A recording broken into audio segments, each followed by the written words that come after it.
तो ये है हमारे क्लास 12th आर्टिफिशियल इंटेलिजेंस का आखिरी चैप्टर, डेटा स्टोरी टेलिंग।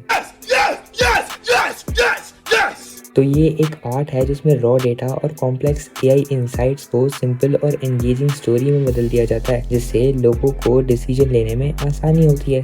में डेटा, विजुअल्स और नरेटिव्स को कंबाइन करके ये एक्सप्लेन किया जाता है कि क्या हुआ और क्यों ये मैटर करता है, जिससे एब्स्ट्रैक्ट नंबर्स को समझने में आसानी होती है। तो ये रहे इस चैप्टर के सब टॉपिक्स।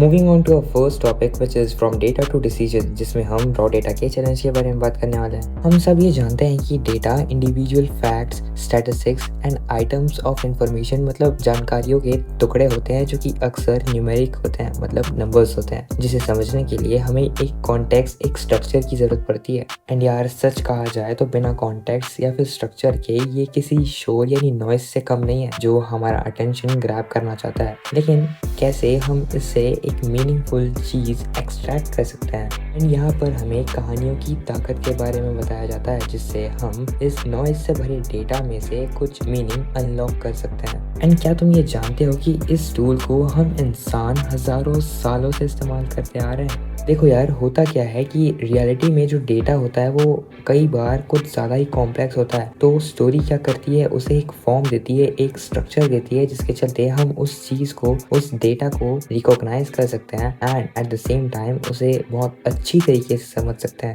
एंड स्टोरी टेलिंग इसलिए काम करती है क्योंकि इसके चलते एक नॉर्मल इंसान में इंटरेस्ट डेवलप होता है एंड ऑडियंस इससे कैप्टिवेटेड फील करते हैं। इसकी हेल्प से हम लोगों का अटेंशन कैप्चर करके रख सकते हैं by keeping them engage with the story. And third is, इससे हम मीनिंग्स को कम्युनिकेट कर सकते हैं, कॉम्प्लेक्स आइडियाज को डिस्कस यानी शेयर कर सकते हैं। सो इसकी हेल्प से लोगों को इंस्पायर एंड मोटिवेट किया जा सकता है ताकि वो कुछ एक्शन ले सकें। तुम ही एक बार सोच के देखो कि क्या मैं किसी इंसान को कोई नंबर बोल के मोटिवेट कर सकता हूँ? CR7?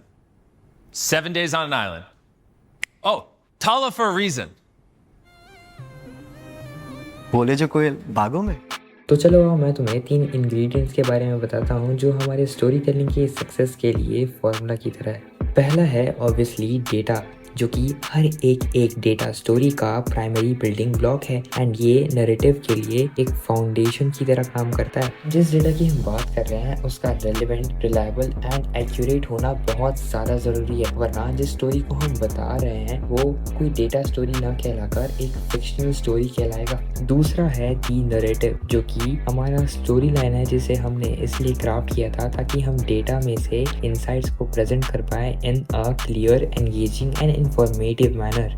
डेटा स्टोरी टेलिंग का कनेक्टिव टिश्यू समझ सकते हो जो हर चीज़ को एक दूसरे से कनेक्ट कर सकता है। तो let's move on to a last ingredient which is visuals. तो अगर डेटा फाउंडेशन है, नैरेटिव स्ट्रक्चर, तो विजुअल्स वो कनेक्टर्स है जो हमें इस डेटा और नैरेटिव को कनेक्ट करने में हेल्प करता है, उन्हें इमेजिन करने में हेल्प करता है through pictorial representations of data, जैसे कि चार्ट्स एंड ग्राफ्स, जिससे हम कॉम्प्लेक्स इंफॉर्मेशन को डिलीवर कर सकते हैं, कन्वे कर सकते हैं। तुम इन 3 इंग्रेडिएंट्स को स्किलफुली ब्लेंड कर लेते हो तो तुम एक परफेक्ट डेटा स्टोरी को क्रिएट करते हो जो लोगों को इन्फ्लुएंस कर सकता है एंड उनमें चेंज ड्राइव कर सकता है। तो चलो अब हम ये जानते हैं कि हम एक नैरेटिव को कैसे क्राफ्ट करते हैं, कैसे उसे बिल्ड करते हैं।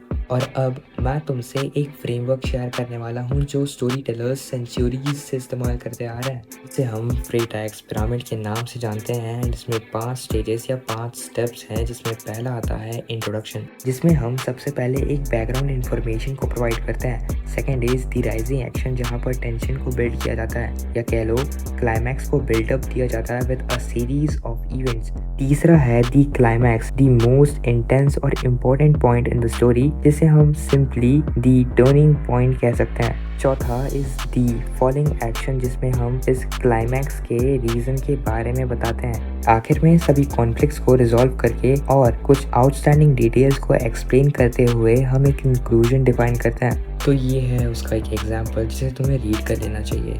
एंड जब बात आती है विजुअल्स की, तो हमें उन्हीं विजुअल्स का इस्तेमाल करना चाहिए जो हमारे डेटा और नैरेटिव से कनेक्ट कर रहा होता है। तो अब हम बात करेंगे कि कैसे हम इन विजुअल्स को सेलेक्ट करते हैं, कैसे हम इन्हें चूज करते हैं। तो इस शीट के अकॉर्डिंग हम बेस्ट विजुअल्स का इस्तेमाल कर सकते हैं। तो वर्ड क्लाउड का इस्तेमाल हम कस्टमर के फीडबैक्स को शो करने के लिए कर सकते हैं एंड लाइन ग्राफ का इस्तेमाल हम किसी कंपनी के डेली स्टॉक प्राइसेस को ट्रैक करने के लिए कर सकते हैं। बार चार्ट का इस्तेमाल हम डिफरेंट रीजनल ऑफिस के टोटल सेल रेवेन्यू को कंपेयर करने के लिए कर सकते हैं। पाई चार्ट के इस्तेमाल से हम अपने हाउस होल्ड मंथली बजट को ब्रेक डाउन करके दिखा सकते हैं एंड मैप चार्ट की हेल्प से हम इंडिया के सारे स्टेट्स की पॉपुलेशन डेंसिटी पर माइल को रिप्रेजेंट कर सकते हैं। ये सुनो कि कैसे हम एक स्टोरी को क्रिएट करते हैं। सबसे पहले हम डेटा को कलेक्ट और ऑर्गेनाइज करके रखते हैं। सेकेंड, प्रॉपर विजुअलाइजेशन टूल्स का इस्तेमाल करके हम डेटा को रिप्रेजेंट करते हैं। थर्ड, इन डेटा पॉइंट्स के बीच में हम कुछ रिलेशनशिप्स को ऑब्जर्व करने की कोशिश करते हैं एंड हाँ, ये तीसरा स्टेप काफ़ी ज़्यादा इंपॉर्टेंट माना जाता है। देन चौथा एंड आखिरी स्टेप जिसमें हम इन्हीं रिलेशनशिप्स के बेसिस पर एक स्टोरी को नरेट करते हैं। Finally moving on to our last topic which is the story tellers ethic. जैसा कि हम एक डेटा स्टोरी की हेल्प से लोगों को इन्फ्लुएंस कर सकते हैं, तो एक स्टोरी टेलर को अपनी पावर को रिस्पॉन्सिबली यूज करना चाहिए। Whatever comes our way,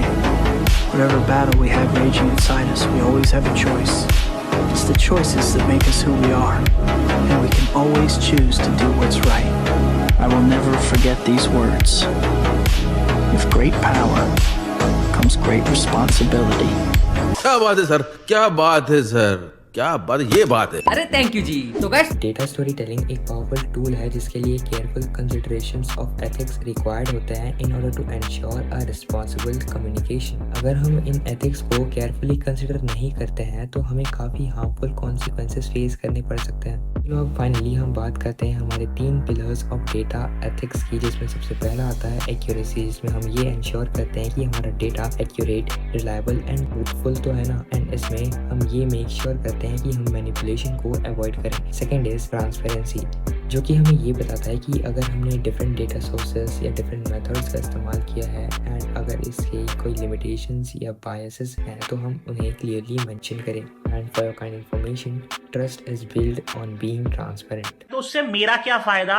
तो the third pillar is respect for privacy, जो कि हमें ये सिखाता है कि अगर हमने किसी इंडिविजुअल का डेटा रिप्रेजेंट किया है तो ये हमारी जिम्मेदारी है कि हम उसके प्राइवेसी को प्रोटेक्ट करें। आप कहाँ थे ज्ञानी बाबा? तो अब डेटा तुम्हारा इंतजार कर रहा है and let me know in the comments कि तुम क्या स्टोरी सुनाने वाले हो।